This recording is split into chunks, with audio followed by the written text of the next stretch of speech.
Yo, what's going on, homies? It's your boy Stumped, back from the OBTC video, and in today's video, we're diving into PvP once again. I feel like I've done so much PvP content lately, because look, I put a whole bunch of new legends, people put a whole bunch of new characters, and honestly, I still have more characters that I want to take into PvP too. I do want to do some stuff with the fighter team, I want to do stuff with Sanji and Nami, with Robin and Chopper, but I just don't have limit break material, so I'm kind of stuck right now. But I did do something off camera. I did the discount for Pika, and I actually managed to pull Pika on the discount. Normally I recorded, but it was late at night, and I was literally just like having a bit of a heat check, did the discount, and here we are. We managed to pull Pika. So I thought we'd just dive in to some PvP challenge fights, have a chat about Pika and what he brings to the Driven team, because honestly, he's very, very valuable. And right at first, when I first read his kit, I wasn't like super on board, but then after seeing the new challenge fight that came alongside with Pika, which we're going to take on today, as well as the not challenge fight, the master fight, which is actually very hard as well, because the fighter team is very tanky, it's very stally.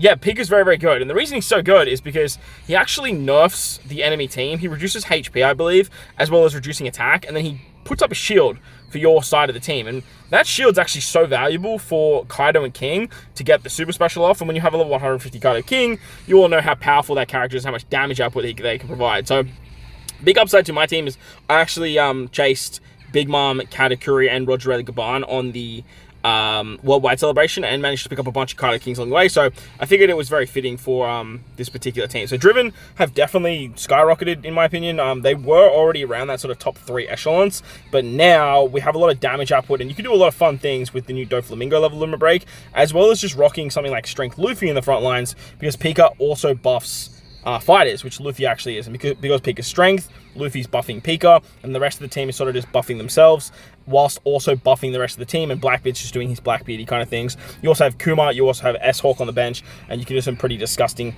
crazy things down there as well. So, this is what the team that looks like in the challenge fight, basically identical to what you see here, bar the bench. Obviously, the challenge fight can run like Lucci Kaku on the bench, which is absolutely disgusting because they have a very, very good special at the back end of a fight. But for us, we don't exactly have that luxury. So with the Driven team, I do think it's quite strong. Like, Doflamingo is a great addition to that particular team too. You could run Sanji and Wolf in the front and then like just throw Luffy on the bench and still call it a Driven team. But for myself, like I said, I do like running Luffy in the front because he is a fighter character. He does get buffed under Pika as well. Pika not only buffs Driven characters, but he buffs fighter characters. You do want to have 8. I believe it's 8. Maybe it's not. Maybe it's less than that. I have to check that actually. You actually might need to look at this team then, because I don't have the status, like the requirements for 8 fighters and Driven characters. I don't actually know if that is a requirement. I might be getting my wires crossed for something like S-Snake, something like that, but I'll check it after this particular fight. But having Luffy in the front means that you can just output a shit ton of damage very, very quickly. And because Pika is buffing Luffy and Luffy's buffing Pika, you're actually like hanging around like a lot easier.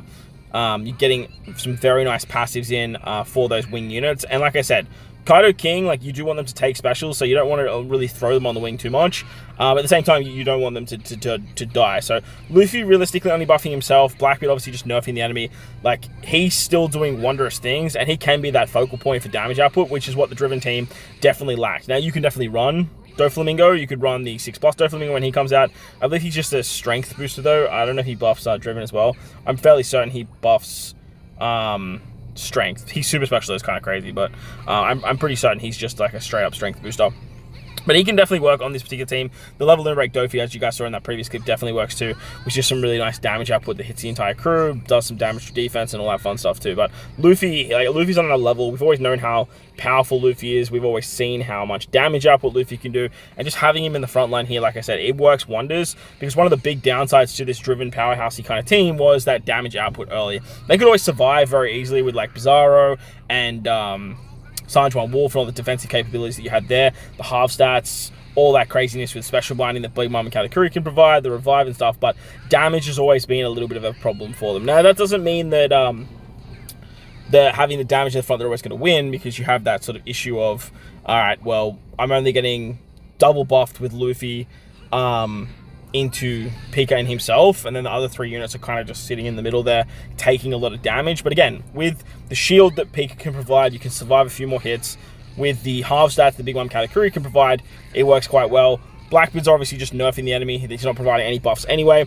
And then Big Mom Katakuri have that revive as well, which helps out a lot. Which means that if they do die, then you're pretty much going to see their super special no matter what anyway. So we did manage to take on the quick fight. That's pretty much a big place where Pika is going to struggle, obviously being a strength character. And then we did dive into the strength fight as well, which we managed to pick up the win here as well. I think we just sort of got lucky with the timing of specials here, because I believe it comes down to just Luffy and Kuma, if I remember correctly. Kuma comes in with a special and then basically just binks the shot. And this is a prime example of what I was saying. Like, when you do come up against these types of teams, like these challenge fights obviously are a bit more skewed,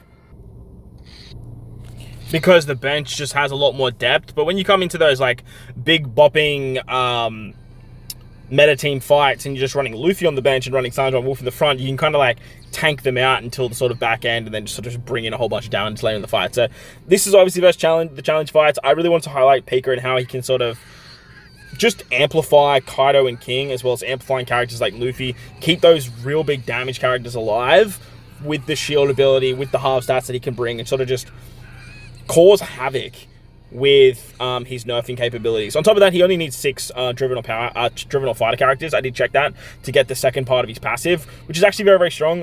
The fact that he can nerf enemies as well as give you buffs works exceptionally well. And like I said, just having that ability to guarantee half stats, where he basically halves the attack, I believe, of the highest 3 attack, and then he halves the defense of the highest defense, just works really, really nicely when you're going up against those big hitters. Characters like S-Hawk, for example, Roger Rayleigh Gaban, they're usually going to be the ones that are taking the half stats for the attack buffs, and then like your super defensive characters are taking the half stats for the defense, which is very reminiscent of Morio. In a way, Morio would just choose 3 random units, but with this particular ability, you're choosing 6 units, and you're just doing wonderful things with your damage-dealing characters. And the big downside to Kaido and King is that they don't go through defense. So having a character that can half stats, they obviously have Big Mom Katakuri to help them out a little bit there. But having another character that can give half stats to the characters that you really want to kill, just helps out like such a great deal. And having Luffy just sort of blast everyone after that, it works so nicely against some of these challenge fights, as well as some of the bigger teams in the competition. So I do have a fight against the shooter build. I don't know if I'll show in the video. I'll check the power level and stuff like that, because shooters are a team that is like disgustingly strong right now. Them, Free Spirit, and this particular driven team, I do think are probably in the top 3 echelons. No matter what order you guys have it in, I can completely understand. A lot of them have different variations, so you could run different styles of them and still do some fun stuff there. But I do think that this particular driven team, and honestly with the release of Pika, he kind of blew me away a little bit, because when I first read his kit, I was kind of like, I don't really care about him too much. I'm definitely not going to chase him. But at the same time, if I pull him, I will be very happy, because my driven team is very, very strong. And then as I was sort of using that driven team, I kind of remembered, well, hey, Luffy is technically a fighter character, so he will definitely work alongside Pika. Now, the Pika buff, it's not exactly that much better than having Sanjuan Wolf. So a lot of people would probably say, but yeah, Sanjuan Wolf's also going to buff Luffy being a powerhouse character. You have the driven buffs there as well, so you don't really need Pika. And look, you are 100% correct. You can definitely just run Sanjuan Wolf in the front over something like Pika, and then utilize like another just nuking character on the bench. Maybe you want to run Pizarro there. Pizarro obviously is a massive out for this particular team. Hell, you could just run Pizarro over like S-Hawk if you want to, or run Pizarro over Kuma if you really want to as well. But I feel like damage towards the back end is definitely more valuable than defense.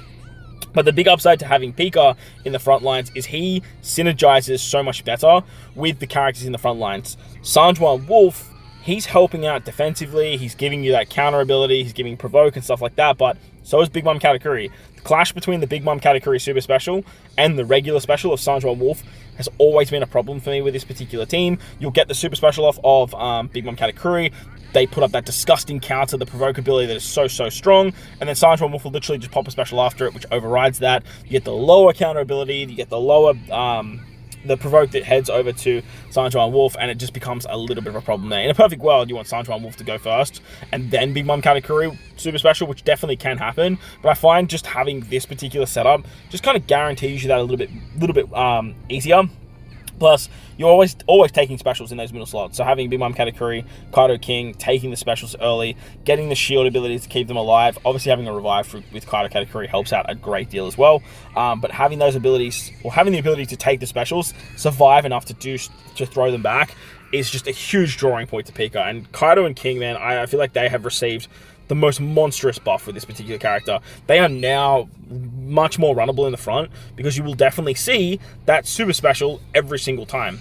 The problem with the character that I was always having an issue with was I would never see the super special because it would either stall out the fight, you'd get it towards the back end and it was meaningless, or it just would never happen because the character would just die. There was no real ability where Kaido and King would get that third special round. By the time they pop their first special, then have the second special come up towards the back end of the fight, the super special would be ready to go, but then they would just die to some bullshit special or something like that. So, like I said, the half stats and the shield that Pika provides are the two big drawing points for me, and a big reason why I love running him on this Driven team alongside something like Kaido and King, because like it just makes these characters so much stronger. And look, sometimes you're not going to need it. Like Luffy in the front line, he basically gives you that coverage to say, well, I don't need the Kaido King super special every single time, but having it definitely is a very, very nice touch, because as you're about to see here, it can do some absolutely disgusting damage as well as a very, very nice buff. That fight also, really hard. So we're going to round it out with the challenge-driven fight, which is the first team you guys saw that I used at the start of the video.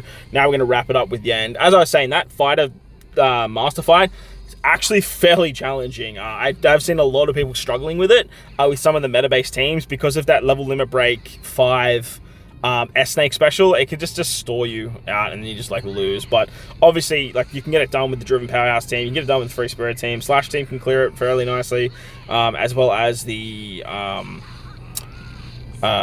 Shooter team. The Shooter team absolutely decimates it. But I'm really keen to do a fighter showcase once I sort of limit break my Nami Sanji, as well as Robin Chopper. I do want to try and take them into some content. So, like, just be patient, hit the subscribe button, hit the bell notification to stay tuned with all of the content for PvP, because like I said, we've been doing a lot of it lately. And then we have Super PvP coming out this particular weekend. So overall, I'm actually really impressed with Pika. His passive, being attack, defense, and speed, level 6 is just really, really strong. Obviously nerfing level defense and speed level 6 to the enemies as well just provides just such a massive difference in the amount of damage you're doing, because essentially you're getting to level 6 defense, but then you're getting like a level 12 attack by bringing the enemy like defense down, and the defense scaling is just way higher than attack. So having like 6 attack and -6 defense to the enemy is way more valuable than having 12 attack. So very, very strong abilities. Obviously you do need to funnel into 6 driven or 6 fighter characters, or a combination of both.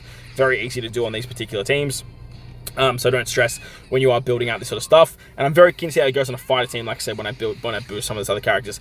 As you can see there, we got pretty lucky with the super special. I think the super special of Kaido and King went, and basically just went so early that we just sent the entire realm into oblivion. And having some faster teams go, whilst also having Pika on his very low cooldown. I believe he's on like a 25 or 26 second cooldown. I think it's 26 second cooldown. Means that you're going to see that special pop off very quickly, protect characters like Kaido King, allow your other units to do so much more damage, and then with the nerfing capabilities that he brings, as well as what Blackbeard's doing, it's very, very fun, man. It's really, really fun. So that's going to wrap up the video. Hope you guys enjoyed it. Let me know what you guys think of Pika in the comment section below. While you're down there, hit the like button, hit the subscribe button, do all that good stuff. Most importantly though, wherever you guys are in this beautiful world, please remember to enjoy the rest of your day. As always, homies, thank you for watching, and I'll catch you on the next one.